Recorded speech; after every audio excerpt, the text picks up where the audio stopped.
शाम में गमगीन गुजरती रही, शाम में गमगीन गुजरती रही, दिल भी हाथ से जाता रहा। हम चांद के पास बैठे रहे, चांद भी हाथ से जाता रहा। एमएलसी के चुनाव, तो एनडीए से कौन कौन होंगे प्रत्याशी? क्या नीतीश और पीएम मोदी ने गोटी सेट कर लिया है और ममता बनर्जी के 80 विधायक में से 60 विधायक गायब हो गए? तो आज सियासत में इन्हीं खबरों को समझिए। प्रणाम, मैं हूं चंदन झा और आप देख रहे हैं प्रत्यंचा। चलिए अब खबरों को समझते हैं। और पहली खबर यही कि बिहार में एमएलसी के चुनाव होने हैं। 18 तारीख को, 18 जून को वोटिंग होगी और 10 सीट पर एमएलसी के चुनाव होंगे, जिसमें से 9 सीट पर चुनाव है और 1 सीट नीतीश कुमार वाली सीट पर उपचुनाव है। तो किसके खाते में कितनी सीटें? तो जो आंकड़े हैं उसके मुताबिक एनडीए के खाते में 9 सीटें और 1 सीट जो है वह महागठबंधन के खाते में, आरजेडी के खाते में चली जाएगी। तो सबसे पहले यह समझते हैं कि बहुत हलचल है सभी पार्टियों में, एनडीए के तमाम घटक दलों में और इधर आरजेडी में भी। तो सबसे पहले हम बात करते हैं भाजपा की। और भाजपा की इसलिए बात करते हैं क्योंकि भाजपा ने इस पर मीटिंग की है और एमएलसी बनने के लिए 65 भाजपा के नेताओं ने बिहार में आवेदन किए थे और 65 नेताओं के नाम पर यहाँ मंथन हुआ और उसमें से कुछ नाम जो है छांट कर भेजे गए हैं, जो हैं राकेश कुमार सिंह, ये सदस्य हैं बिहार बाल संरक्षक आयोग के। प्रेम रंजन पटेल हैं, पूर्व विधायक हैं। सरोज रंजन पटेल हैं, संगठन के महामंत्री हैं। अनामिका पासवान संगठन के उपाध्यक्ष हैं। संयम युग का भी नाम है और फिर से इनका नाम भेजा गया है एमएलसी के लिए। राजेश वर्मा हैं, पूर्व महामंत्री हैं। ललन मंडल हैं, पूर्व महामंत्री। बलराम मंडल हैं, उपाध्यक्ष हैं। लाजवंती झा, पूर्व महामंत्री। राजेंद्र सिंह, बड़े नाम, और ब्रिजेश रमन, इसके बाद मिलन रजक, इतने नाम को दिल्ली भेज दिया गया है। और इसमें से 3 सीट भाजपा के खाते में आ रही है और कहा जा रहा है कि दिल्ली से 3 नाम इसमें से छटकर आएंगे। अब देखिए किसकी लॉटरी लगती है। तो ये नाम लगभग यहाँ से क्लियर, अब दिल्ली से केवल वहाँ से ये होना है, मतलब चिट्ठी जारी होनी है। चिट्ठी जारी होने का इंतजार हो रहा है। 1 जून से लेकर 8 जून के बीच में नॉमिनेशन होना है। अब चलिए, अब जदयू में कौन कौन दावेदार है? जदयू में भी अंदर खाने आपको बहुत हलचल है इसको लेकर और मीटिंग का दौर भी चला है और जिसमें से नाम जो है वो हम आपको बता रहे हैं।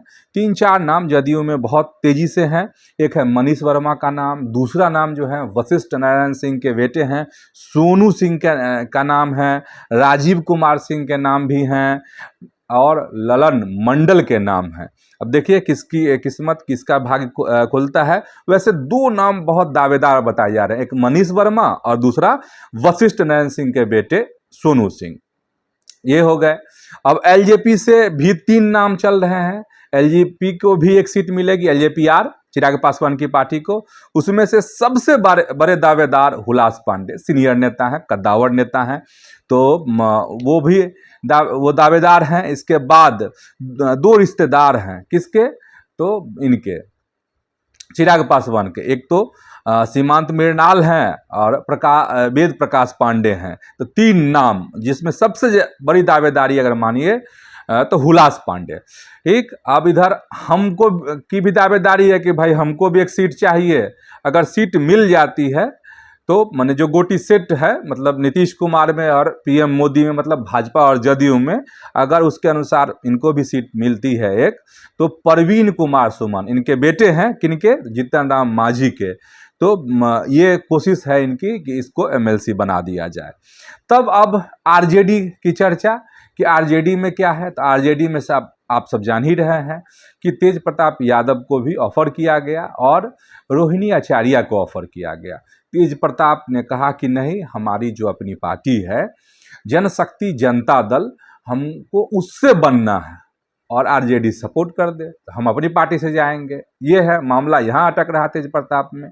और तेज प्रताप की बात यह भी है कि तेज प्रताप कुछ महीने पहले ही ये कहे थे कि अब वह कभी पलटकर आरजेडी में नहीं जाएंगे, लेकिन कहा जाता है कि इस तरह की सौगंध, इस तरह की कस्में सियासत में नहीं चलती हैं। लेकिन अगर सौगंध से पीछे हटे तेज प्रताप तो अब समझिए कि इन पर लोग तनिक भी, जरा सा भी विश्वास नहीं करेंगे तेज प्रताप पर। तो तेज प्रताप के लिए दूध और माछ, मतलब दूध और मछली दोनों बातर है कि आखिर वो करे क्या।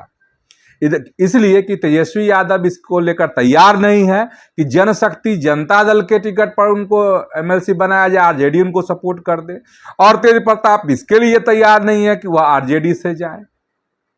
नहीं तो वोटर जो हैं, जो लोग हैं, वो कहेंगे कि भाई तेज प्रताप में कोई दम नहीं है, तेज प्रताप की बातों का कोई महत्व नहीं है। इसलिए आगे की सियासत को देखते हुए, और तेज प्रताप को यह बात भी लग रही होगी कि वह कुछ भी कर लेंगे, तेजस्वी की तरह वह आरजेडी में नहीं चमक सकते हैं, उनको उस तरह के मौके नहीं मिल सकते हैं। यह बात तेज प्रताप समझ रहे हैं, इसीलिए वह कह रहे हैं, इसीलिए वह चाह रहे हैं कि उनका जो दल है, जनशक्ति जनता दल, जो उनकी पार्टी है, वह जिंदा रहे, उसका पताका भी बिहार में लहराए, ताकि आगे अगर इस तरह की सियासत में रुकावटें आए तो उसका वह टूट कर सामना कर सके और जवाब दे सके। तो इसलिए दिक्कत है तेज प्रताप के साथ। अब क्या लालू जी निर्णय लेते हैं, क्या तेजस्वी यादव, और सबसे बड़ी बात यह है कि खुद तेज प्रताप किस ओर कदम बढ़ाते हैं। अब रोहिणी आचार्य की बात, रोहिणी आचार्य की बात यही है कि लालू जी पहुंच गए हैं कहाँ, सिंगापुर। सुन रहे हैं कि आम लीची सब सनेश नहीं होता है, संदेश नहीं, सनेश लेकर वहां पहुंचे हैं बेटी को मनाने के लिए। वैसे खबर यही कि अपना स्वास्थ्य भी, हेल्थ चेकअप भी उनको कराना है लालू प्रसाद को। लेकिन बेटी को मनाने की पुरजोर कोशिश हो रही है कि रोहिणी आचार्य को जो है एमएलसी बना दिया जाए, लेकिन रोहिणी आचार्य भी झुकने को तैयार नहीं है। और जो खबरें आ रही है कि रोहिणी आचार्य ने शर्तें रख दी हैं, शर्तें ये रखी हैं कि 2 आदमी पर कैंची चलाइए। किस पर? तो संजय यादव और रमीज पर। उसको बेदखल किया जाए, संजय यादव को और रमीज को। कहां से? तो एकदम बिहार से। इसके बाद ही हम उस घर में कदम रखेंगे या उस पार्टी में कदम रखेंगे। तो अगर अब समझ जाइए, फिर तेजस्वी यादव के लिए दूध और माछ बातर।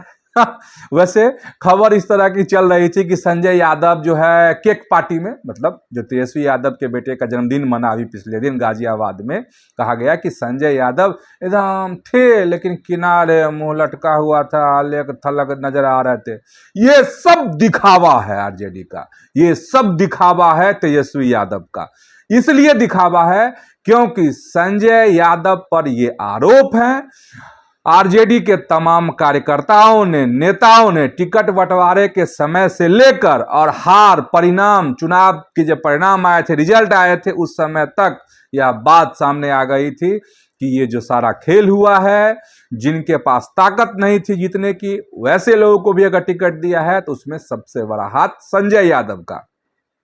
तो संजय यादव जो है ये दिखाने की कोशिश हो रही है तमाम नेताओं को कि संजय यादव को अब तरजीह नहीं मिल रही है, लेकिन ये हो नहीं सकता है। लोग जो आरजेडी को समझते हैं, जो लालू परिवार को समझते हैं, जो तेजस्वी यादव को जानते हैं, उनका यही कहना है कि ये बात सत्य नहीं है। अंदर खाने से अब भी संजय यादव उतनी ही ताकतवर हैं और संजय यादव ही तेजस्वी यादव के सारे फैसले लेते हैं। अब यह है चर्चा, लेकिन सत्यवाद तो संजय यादव जाने या फिर तेजस्वी यादव ही जाने।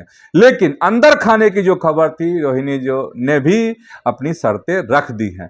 अगर ये शर्त मान लेते हैं तेजस्वी यादव तो समझिए कहा जाता है कि आरजेडी का भविष्य उज्जवल हो सकता है। अगर शर्त नहीं मानेंगे तो आरजेडी का भविष्य कहा जा रहा है कि लालटेन की लौ जो है और धीमी पड़ जाएगी। भाई कितनी धीमी पड़ेगी? अब तो 25 को विधायक है, अब क्या होगा? 0 पर आउट नहीं, 0 पर आउट नहीं होंगे, लेकिन सवाल तो है।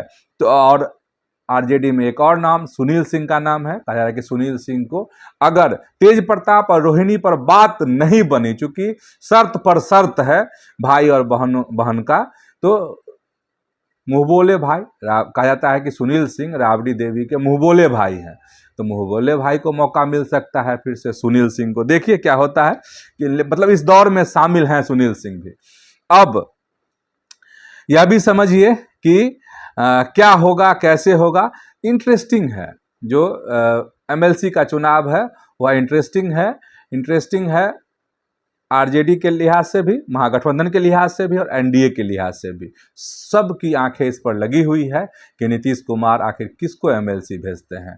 और इसमें देखने वाली बात है कि नीतीश कुमार की चलती है या फिर ललन सिंह और संजय झा। मतलब ये कि आनंद मोहन जैसे जो लीडर हैं और उनके जो आरोप हैं, आनंद मोहन जैसे बहुत सारे लीडर हैं जिनका आरोप है कि नीतीश कुमार अब जदयू को नहीं चला रहे हैं, चलाने वाला कोई और है। कोई और में दबी जुबान भी अब तो पर्दे पर भी कहा जाता है कि ललन सिंह और संजय झा ही सब कुछ करते हैं।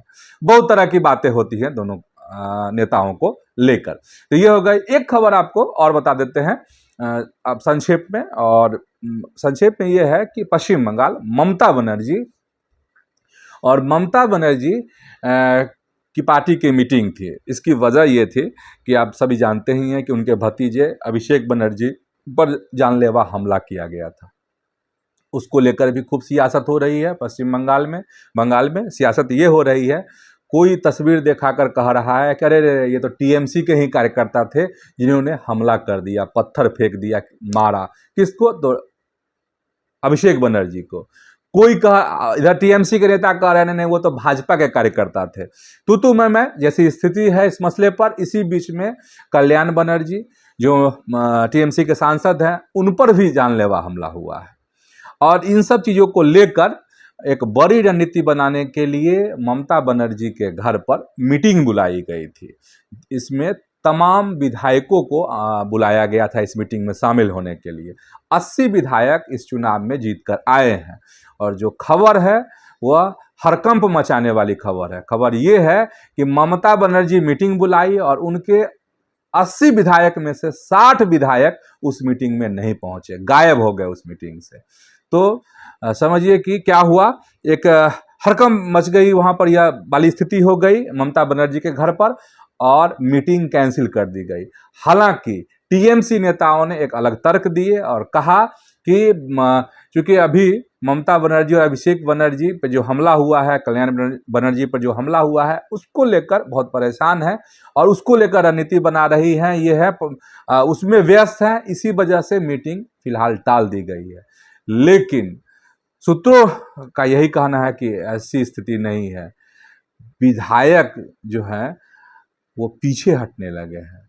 कोई बड़ा खेला नहीं सुनते थे कि खेला होवे, वो हो सकता है पश्चिम बंगाल की सियासत में। देखिए, कहा तो यही जा रहा है कि 50 विधायक इंतजार कर रहे हैं ममता बनर्जी का साथ छोड़ने के लिए, भाजपा ज्वाइन कर सकते हैं। 20 सांसदों के भी नाम हैं कि वह भी पाला बदल सकते हैं। तो एक अलग सियासत का एक दौर जो है, सियासी दौर पश्चिम बंगाल में चल रहा है। तो उसकी तस्वीरें आहिस्ते आहिस्ते छन छन कर आ रही है। तो उस तस्वीर के बारे में हम आपको बता रहे हैं। फिलहाल आज की सियासत में इतना ही। यूट्यूब पर प्रत्यंचा को सब्सक्राइब कीजिए, फेसबुक पर प्रत्यंचा के पेज को आप फॉलो कीजिए और वीडियो को लाइक कीजिए, ठीक है, शेयर भी कर दीजिए। तो आज इतना ही, धन्यवाद, प्रणाम।